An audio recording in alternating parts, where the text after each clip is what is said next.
This time we're going to be dealing with living homeless in London during the winter. So I've already wrote my prompt out and copied it so I don't have to spend ages on landscape mode on my phone typing it out. So let's go. Let's play a text-based choose your own adventure RPG about living homeless on the streets of London during a bitter winter, facing other knife-wielding homeless people, belligerent police and an indifferent if not outright hostile public. Give me 3 choices per turn and make it very easy to die and get game over. Answer the questions like A, B and C. So it's taking its time to load. I would be doing this on my computer, but I haven't got a microphone. Right, let's read this out. Chapter 1, the first night. By the way, I've been homeless during winter before and it sucks, so that's what gave me the idea. Chapter 1, the first night. The cold wind bites at your face as you huddle in a dark alleyway, trying to find some semblance of warmth. You hear footsteps approaching and soon a figure steps into view. It's another homeless person, but they don't look friendly. They brandish a knife and demand any food or valuables you might have. A, attempt to reason with them and explain that you have nothing. B, try to run away and find a safer place. C, stand your ground and prepare to defend yourself. See, me personally, if someone pulls a knife on me, I've got trauma surrounding knives, so I'm likely to just freeze. But I would say the smart thing would be try. It says try to run away. Try. Like, it doesn't say run away. So, do you know what? I'll probably attempt to reason with them and say, like, look, I haven't got anything. Please leave me alone. I bet he'll stab me in the leg or something. You raise your hands in a placating gesture and try to explain that you have nothing to offer. The person with the knife looks you up and down, sizing you up. For a moment, it seems like they might leave you alone, but then their face twists with anger. Don't lie to me, they shout, and in a quick motion, they slash at you with their knife. You feel a sharp pain in your side as the knife connects. Oh wow. Chapter 2, the aftermath. The attacker grabs what little you have, including your thin blanket. Oh no, man, that sucks. I had my bedding stolen off me when I was homeless. I left my tent for like 10 minutes, like 20 minutes tops. Come back and it had been stripped of everything. Anyway, the aftermath. The attacker grabs what little you have, including your thin blanket, and runs off into the night. You're left bleeding and alone in the freezing cold. What do? Try to find a nearby shelter or help before you pass out. Rip apart your clothing to bandage the wound and stay where you are to conserve energy. C, crawl towards a well-lit street in the hopes that someone will notice you and offer assistance. I would do a mixture between B and C. Yeah, I'd go with C. If I had to choose between those two, I'd pick C. But I would do B and C. With great effort, you begin to crawl towards the well-lit street, leaving a trail of blood behind you. The cold and pain make each movement excruciating, but you push on, hoping someone will notice your plight. I love that word, plight. You finally reach the edge of the street and collapse under a street lamp. People walk by, but most avoid eye contact. See?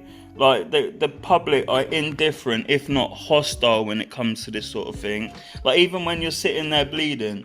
Anyway, like, I know ChatGPT isn't reality, but to be honest with you, like, this kind of does stink of reality. Anyway, you finally reach the edge of the street and collapse under a street lamp. Let me just say, there are a lot of nice people who do care about homeless people. I'll say that, and they really do help. Anyway, yeah, even if you're gonna give someone just a cup of tea or coffee, a hot cup of tea or coffee, that can make a huge difference, especially during winter. I'm going to stop preaching about homelessness now anyway. You finally reach the edge of the street and collapse under a street lamp. People walk by, but most avoid eye contact, hurrying past without a second glance. Just as you start to lose hope, a police officer spots you and approaches. What do? A, beg the officer for help, explaining that you've been attacked. B, try to stand and show that you're not a threat, hoping for some sympathy. C, stay silent and wait for the officer to take the lead. I'd be begging the officer for help, man. Chapter 3, the street. You muster all the strength you have left and beg the officer for help, explaining that you've been attacked and need medical attention. The officer assesses the situation quickly and calls for an ambulance. Good man. Chapter 4, the hospital. You're rushed to the hospital where doctors treat your wound and provide you with warmth and a bed. After a few hours, you regain some strength. A social worker visits you, offering assistance with finding a temporary shelter once you're discharged. Amazing.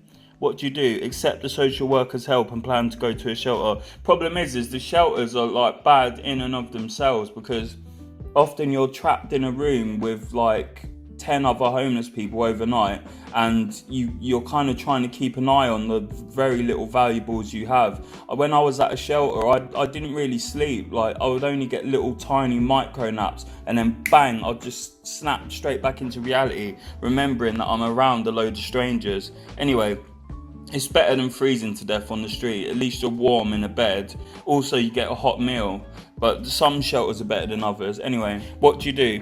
Accept the social worker's help and plan to go to a shelter. B. Decline the offer and decide to return to the streets, feeling distrustful of the system. C. Ask if there are any long-term solutions for your situation, hoping for more stable support. I would go with C.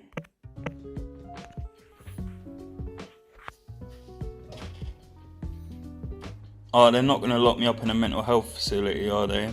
Chapter 4, the hospital. You ask the social worker if there are any long-term solutions for your situation, hoping for more stable support. The social worker seems sympathetic and nods. There are some programs designed to help people like you get back on your feet, they explain. People like you, no, I'm joking. It would take time, but we can start with finding you a more permanent shelter and connecting you with services to help with employment and mental health support. Yeah, I went to a hostel. I've been in a few hostels over the years. They're a lot more sensible because you have some semblance of privacy, so you can rest your head. Because I remember the first time I got into a hostel after being homeless. I've been homeless in the past and been in hostels, but it's sofa surfing homelessness. When I was homeless on the street during winter and I finally got into a hostel, I could sleep solidly for the first time in months. And I'll tell you what, I did sleep. Like, I slept over and over all throughout the day. It was like I was catching up with some sleep debt. Anyway, there are some programs designed to help people like you get back on your feet, they explain. It will take time, but we can start with finding you a more permanent shelter and connecting you with services to help with employment and mental health support. Chapter 5, a glimmer of hope. After discussing your options, a social worker arranges for you to be transferred to a more permanent shelter. There you meet others who are also trying to rebuild their lives. You feel a small sense of community and hope for the first time in a long while. What do? A. Engage with the programs offered, attending workshops and counselling sessions to improve your situation.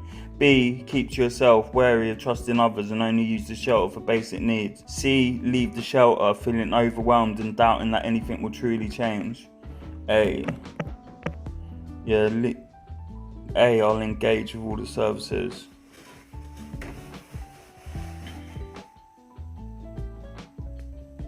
Oh, this would be nice if it has a happy ending and I don't just die. Or does it just go on till I die at the age of 90? I don't understand. Chapter 5, a glimmer of hope.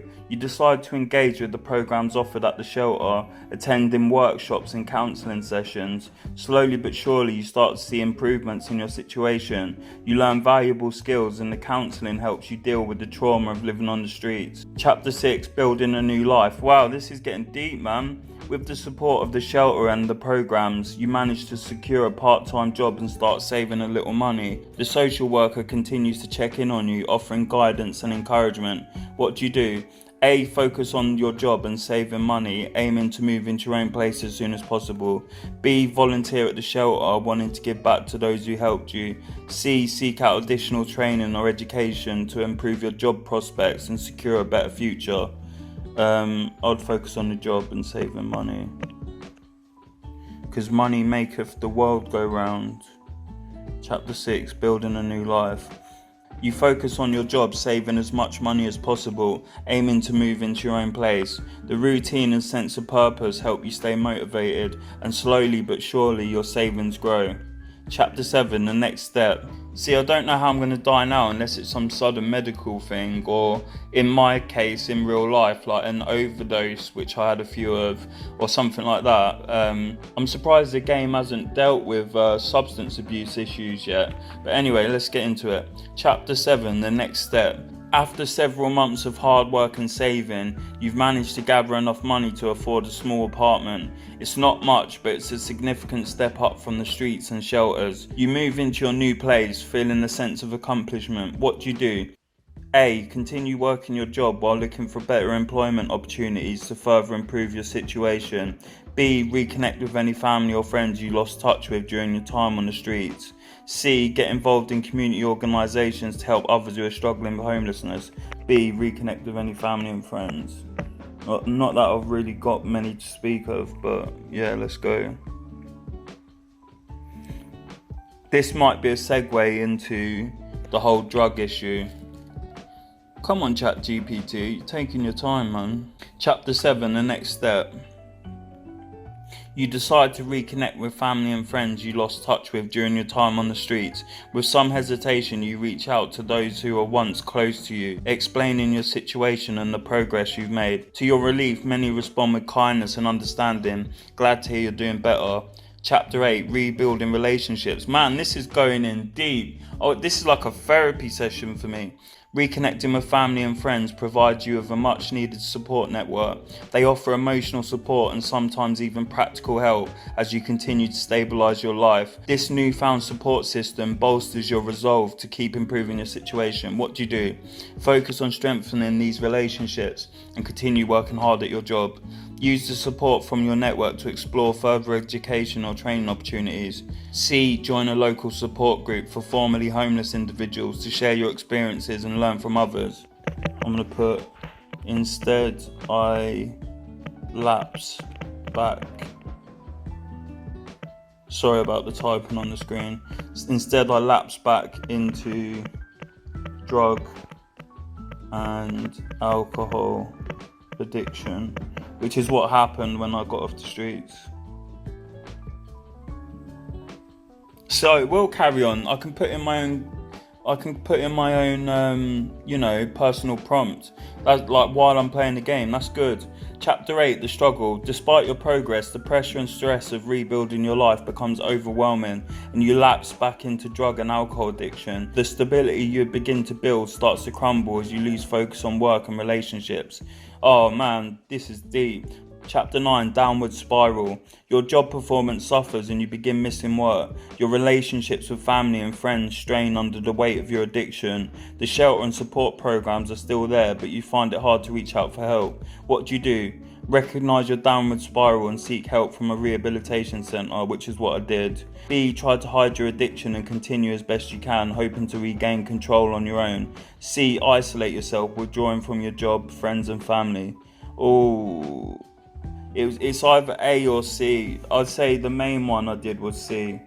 I'll put C and mental health also climaxes in a bad way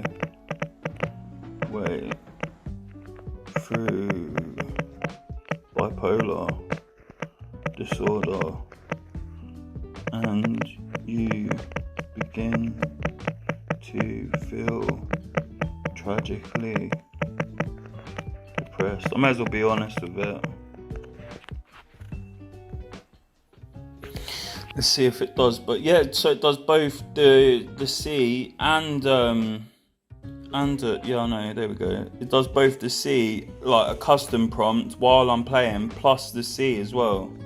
So you isolate yourself, withdrawing from your job, friends and family. As your addiction worsens, so does your mental health. The bipolar disorder you've been struggling with reaches a breaking point and you find yourself in the depths of a tragic depression. Chapter 10, the darkest hour. This is getting deep. Alone and struggling with severe depression, you feel hopeless and unsure if you can continue. The weight of your situation is crushing and each day becomes a battle to survive. A, reach out to a mental health crisis hotline seeking immediate support and guidance. That's what I do nowadays, but I didn't used to do that. B, go to the emergency room, desperate for any kind of help. I used to do that. C, stay in your apartment, succumb into your depression and addiction. That was what I did more of than the other two. So let's put C.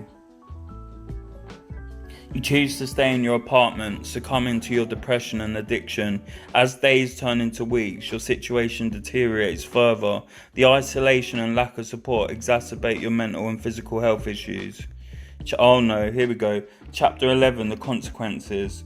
By the way, in real life, the consequences were like I nearly lost my hand and I had to have surgery. But anyway, there was more consequences than that, but that's the main one that jumps out. Without intervention, your health continues to decline, your addiction worsens, and your mental state becomes increasingly unstable. Eventually, the combination of neglect and despair leads to a critical point where survival becomes nearly impossible. Game over. Oh no.